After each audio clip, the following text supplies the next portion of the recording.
Hello, this is Freedom First. My name is Jeffrey Tucker, and I write for the Epoch Times. You've undoubtedly heard about what happened at the Los Angeles Times recently. The paper has fired 100 employees. That's a substantial amount of their staff.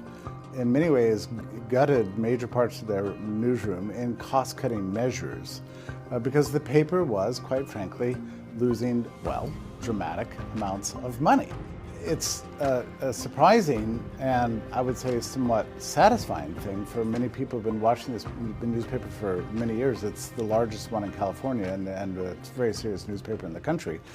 And now suddenly we find ourselves with dramatic cost-cutting measures. The Guild is very upset. There's ongoing negotiations. It's a big deal, made the national news. Of course, you know, economics and of the media represents in many ways a hard wall, and all the wishes in the world are not going to overcome the problems that come with double entry bookkeeping and accounting.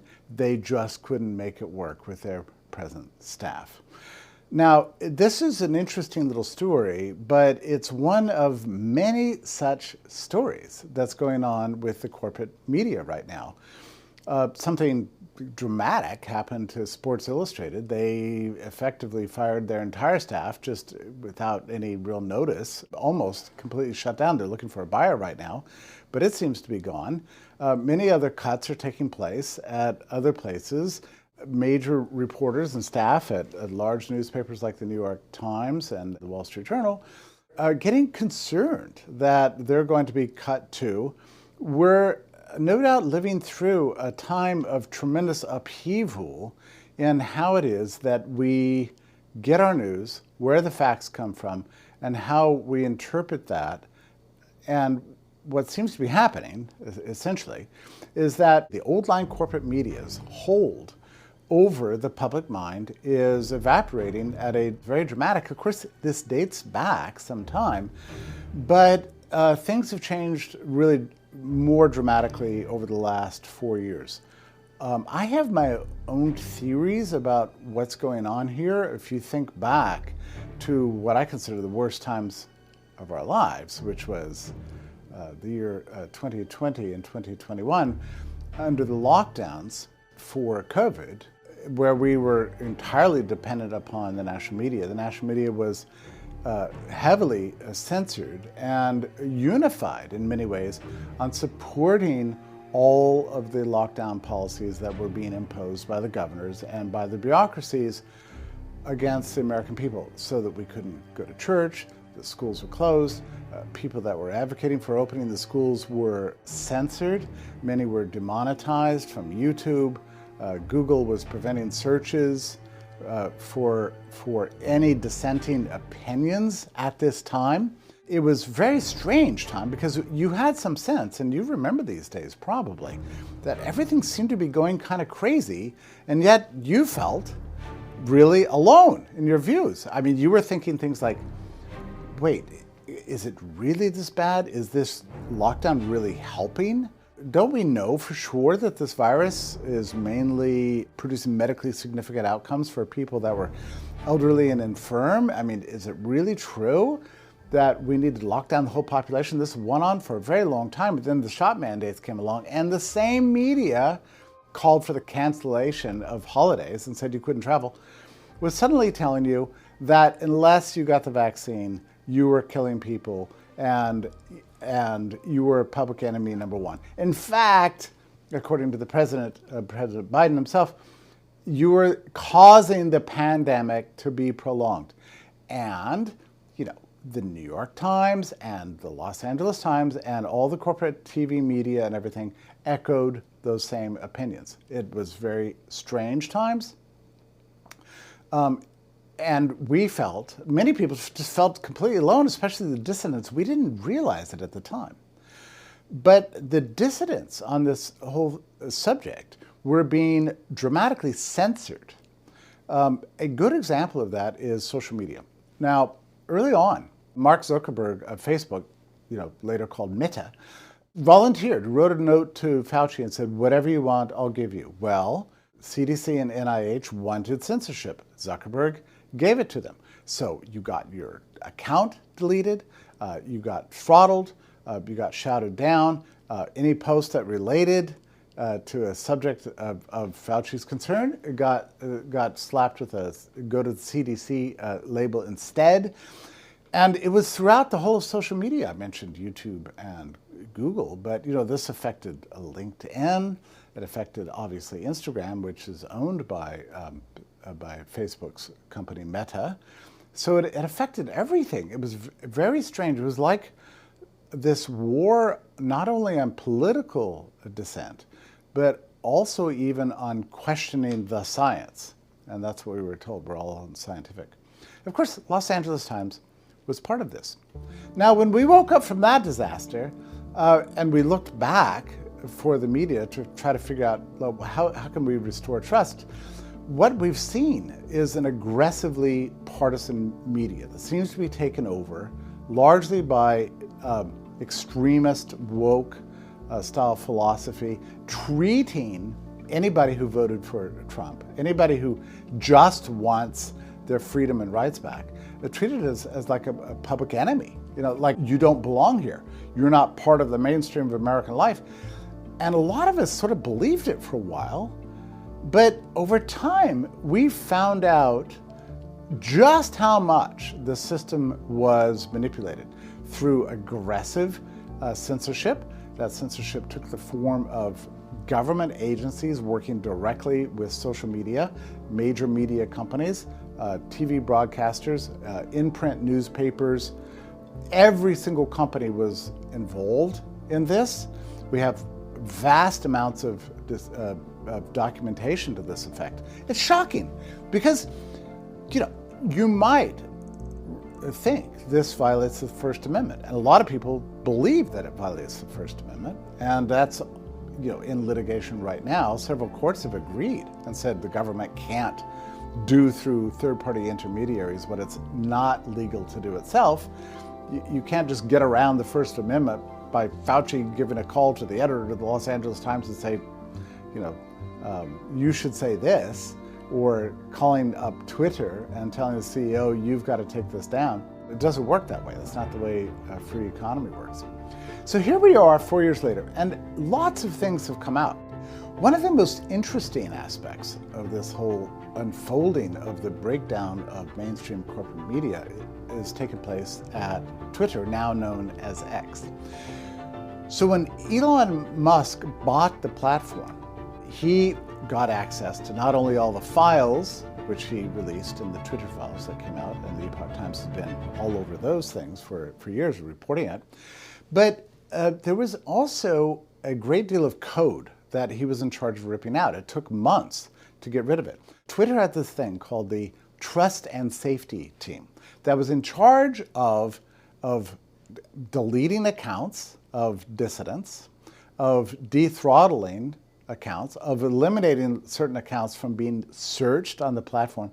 Elon's taken most of that out as best he possibly can while attempting to comply with the law. And in many ways, God bless him for it. I mean, he's just, I don't know what we would have done without him. He re-enabled lots of new accounts, and now the place is more active than ever. It has more users than ever. It's a more wonderful platform than it's ever been. Still not making money. That's always a great challenge. But at least it's not heavily censored. There are other aspects to the story, too. In various interviews, he's talked very frankly about the world he discovered when he took over Twitter. What he said was that there were government employees that were, or former FBI and present FBI employees, that were embedded throughout the entire corporate structure, and that the Trust and Safety Team was working directly with government agents at all levels, and that the censorship machinery that he found and eventually dismantled was very, very, very bad. And one interview asked him, well, just how bad it was. And his response was, imagine the worst thing you can possibly think of, the most extreme conspiracy you can think of. And that is true, and even worse. That's what he said. So I just can't even imagine. After Elon took took over, it was a delight for me personally, of course, because I was able to get access to opinions and views and news that I didn't previously have access to. I mean, Epoch Times for a long time was going it alone. You know, they have this thing called Spaces at Twitter, and I kind of briefly fell in love with it. I said, I'm going to try out Spaces and see what it's like. Well, it's interesting. And I was startled because you click on a button and suddenly you hear people just talking freely with each other without censorship in real time. I remember what a fresh feeling that was. Like, wow, it's been years since I feel as if I've heard honest and frank discussions, uncensored, between people in real time. And for a while there, it was very interesting. You could click on, at least in my case, I would open up a space and start talking, and before you know it, there were several hundred people that would show up. And I organized several spaces, and we had thousands, many thousands of people listening at the same time. Well, one day, my notifications came up, and there was a notification for a space being held by the New York Times. I thought, well, that's interesting. Let's see what they have to say. Well, I clicked on it. It was some ridiculous, irrelevant thing about some marginalized group that they're paddling on, about which nobody cares. And I was startled to see that there were only 6 people. There were like 6, maybe 12, but no more than that, listening to the New York Times at a platform with tens of millions of users. The New York Times itself has millions of followers, and yet they couldn't get anybody to show up to their program. And I guess ever since I experienced that, I've come to a realization. And it has to do with the way in which the public mind, our perceptions of the opinions around us, have been wildly distorted over the last 4 years during this period of censorship. We came to believe that we're the crazy ones, we're the radicals, we're the dissidents. Nobody agrees with us. My goodness, just turn on the TV. Look at what the newspapers are saying. Look at what Facebook is saying. You're not in the mainstream. I began to realize that this was all an illusion. That actually the opposition to this sort of extreme partisan, woke, pro-lockdown, hard anti-Trump views, extreme anti-Trump views, were really a minority. It's just that all the manipulation of the system that was taking place was giving a distorted picture of this. And you think about what it must have been like during those days. I'm talking about from 2020 when all this stuff began, all the way until Musk took over. What it must have been like for the so-called trust and safety team. I mean, their job is to inspire engagement on the platform, to get new users, to give voice, to people, to allow some people to reach other people. That's the idea of social media. Where their job was, in effect, to prevent that from happening. For what percentage of users? A third? A half? Half the users? 2/3? Is it 90%? We don't actually know. But that's the job they're doing. They're actively ruining the mission and purpose of an entire company. And no one knew it. They kept it a secret. They kept it under wraps. And nobody was able to discover that until the entire company fell in different hands. And Elon, looked in the engine room and found himself completely shocked. Well, ever since then, things have been unfolding gradually. And our perceptions of the world around us have dramatically changed. Just a quick story about that. You would think that the mainstream media might have pivoted by now and recognized, well, maybe we need to stop demonizing Trump voters and views that are different from ours. Maybe the people that didn't want the vaccine had a point and we should listen to that point of view. Maybe the government made some huge errors during COVID and should lock down everybody when only a thin number of people needed protection. Maybe we should listen to alternative points of view on matters of science. You would think they would have pivoted by now. But the problem is, I don't yet see any real evidence of any serious change. They just keep burrowing down. And I'll just give you an example. I don't listen to National Public Radio very much. In fact, I think I did a hard shutdown of that thing many years ago. But every once in a while, I like to see what's going on. And I was in the car the other day and I turned it on. And a lady was, and it doesn't matter who it was or what the show was, it's all the same, was explaining why people were voting for Donald Trump. And she began back in the 1980s, and she told the tall tale about how the Republicans were courting white voters as a means for cutting the welfare state, and explaining that they're being robbed by minorities, which is not true. I knew that wasn't true. This is a conventional tall tale you hear all the time. And then she went further. She said, well, and then they began to court Christians under the idea that their country is being profaned, and then gradually the party began to welcome Christian nationalism. Well, you hear this phrase, Christian nationalism. I'm not even entirely sure what that means, really. But to her, what it meant was basically favoring theocracy. Really? We've got theocrats in the Republican Party are becoming dominant? Really? And then she went on. And she said, and so after all these years, once Donald Trump got elected in 2016, they've sold the same package of goods to blue-collar workers who are resentful of jobs being shipped overseas. And so they are now part of this great apparatus of, and then she literally said this, she said, Christian nationalism, white supremacy, and then she even added a point on it that there's more and more talk of how dictatorship is preferable to democracy. Now, at that point, I just couldn't stand it anymore. I couldn't stand it anymore. So I just turned it off. I thought, how is it that you can market this level of what seems to be psychopathology in the guise of punditry and expertise? And who is actually listening to this? Much less, who is believing this stuff? I don't know. I mean, college professors, probably,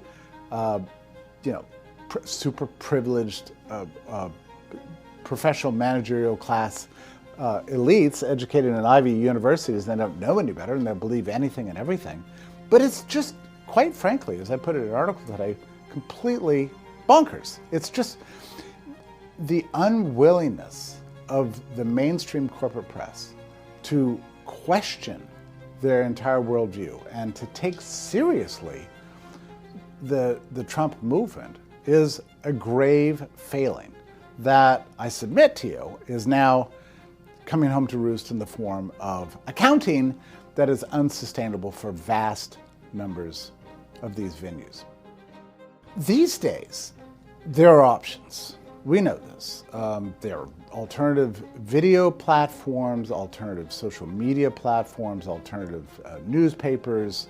The platform called Substack is giving voice to writers. There have been tremendous pressures to shut them down, but so far they have not succeeded. So you can get your news in other ways. Part of the rap on the alternative press is that it's only a minority. It's just a handful of people, and it doesn't really matter. What really matters is the New York Times, and so on and so on. I don't believe that anymore. I think that's another bill of goods we've been sold. This is what they tell us to make us feel as if we're irrelevant, we don't matter, that our views are not welcome in polite company, you better shape up and just do what the New York Times tells you. My sense is that those days are, if not done, they're in the last days of that outlook. The mainstream press is just not competing with the alternative press. So we're living in times of tremendous upheaval. It's very exciting too. Let me conclude with a thought on this, because I have several friends who work and, very nice positions in these places.